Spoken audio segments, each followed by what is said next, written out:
Kasus penembakan di Solo, Jawa Tengah mulai memasuki babak baru.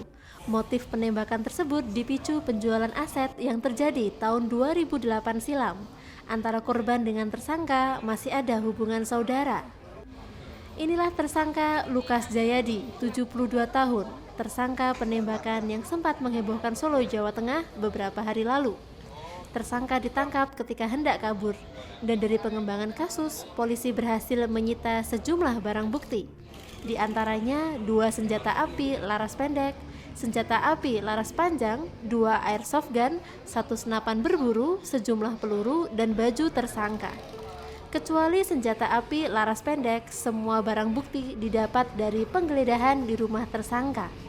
Selain itu, polisi juga mengamankan 1 unit mobil yang menjadi sasaran 8 tembakan tersangka. Motif yang mendasari aksi koboi ini adalah soal jual beli aset. Pada tahun 2008 silam, tersangka menjaminkan tanah dan bangunan untuk pinjaman di bank.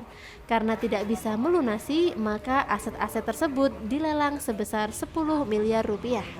Kebetulan yang memenangkan lelang adalah korban penembakan. Namun ada yang membisiki tersangka jika nilai jual asetnya mencapai 26 miliar rupiah.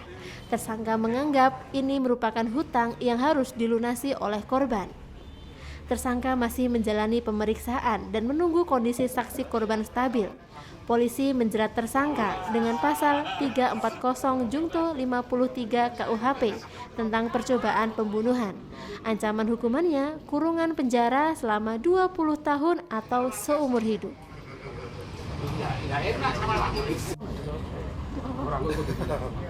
Wah, ya kurang ajar. Ya kurang ngono.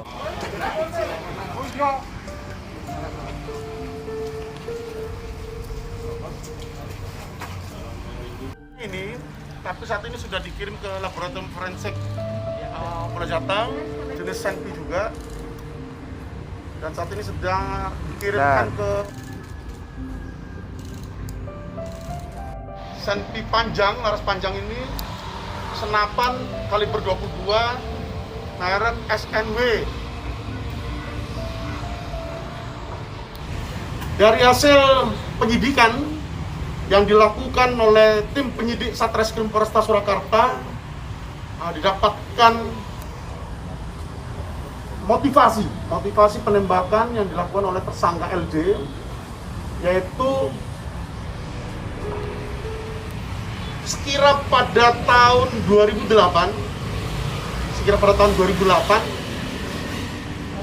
tersangka LJ ini mengagungkan aset tanah dan bangunannya ke bank,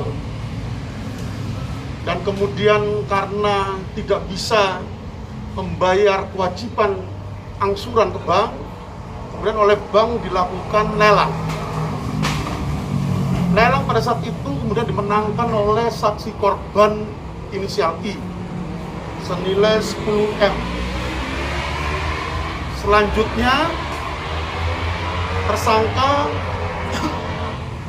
melalui beberapa rekan-rekannya mendapatkan informasi apabila bahwa aset tersebut sebenarnya bisa bernilai sampai 26 M.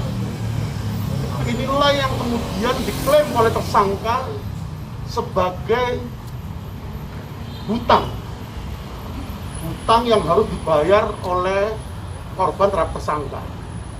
Padahal dengan diagungkannya aset tanah dan bangunan milik tersangka tersebut dan kemudian dimenangkan lelangnya oleh korban I, sebenarnya hubungan itu sudah tidak ada.